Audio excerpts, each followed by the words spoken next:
U.S. Congress moves to sanction Nigeria over rising Christian persecution. The U.S. House Foreign Affairs Subcommittee on Africa has approved measures urging President Donald Trump to impose sanctions on Nigeria due to the widespread persecution of Christians following a congressional hearing on March 12th.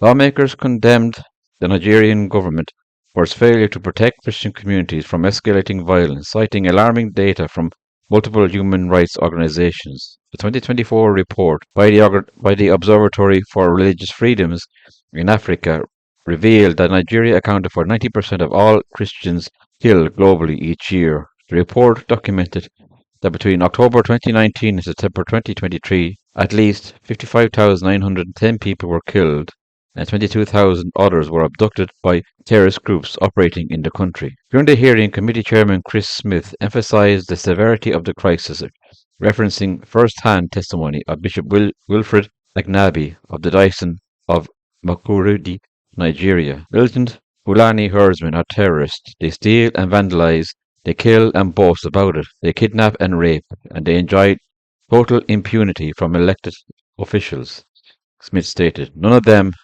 have been arrested or brought to justice. Nigeria is constantly ranked among the deadliest countries for Christians, according to various organizations tracking global religious persecution. International Christian Concern reported that in 2023 alone, thousands of Christians were killed in Nigeria, with entire villages burnt down by extremist groups.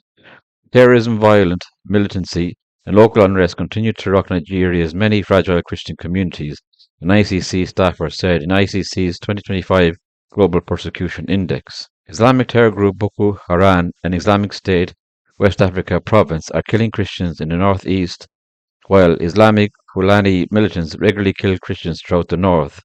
Fulani militants have killed more Christians than Boko Haram in Banu, Niger, Nisharawa, and southern Kaduna states. The U.S. Commission on International Religious Freedom has also warned that Nigeria's security forces have failed to curb the violence, and in some cases, local officials have been complacent. Lawmakers at the hearing expressed serious concerns about the Nigerian government's failure to act despite constitutional protections for religious freedom.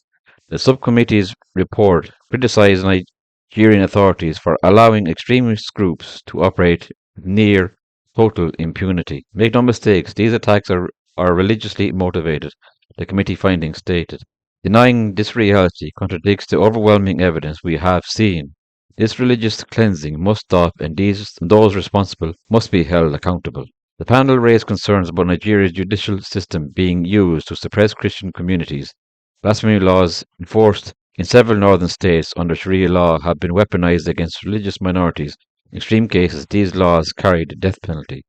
The government of Nigeria has made little progress in addressing the persecution of Christians, even though religious freedom is enshrined in its fundamental human right in its constitution, the report noted. Lawmakers criticized the Biden administration for weakening pressure on Nigeria by removing it from the Country of Particular Concern (CPC) list, a designation given to nations that engage in or tolerate severe violations of religious freedom. Nigeria was first placed on the CPC list under President Trump in 2020. Under President Biden, Nigeria was removed from the CPC list despite overwhelming evidence that religious persecution has worsened, Smith stated.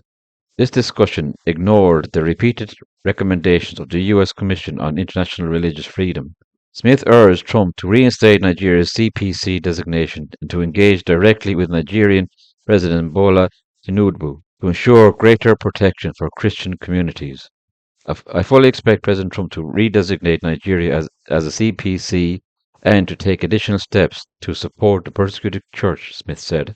Last night I reintroduced a resolution on this issue, and I hope we will have a robust discussion that leads to real action. As international pressure mounts, human rights organizations continue to call for urgent intervention to halt the systematic targeting of Christians in Nigeria. The proposed U.S. sanctions could mark a turning point in holding the Nigerian government accountable for its failure to protect religious minorities. Well, that's it for now. Until next time, may the Lord graciously bless you.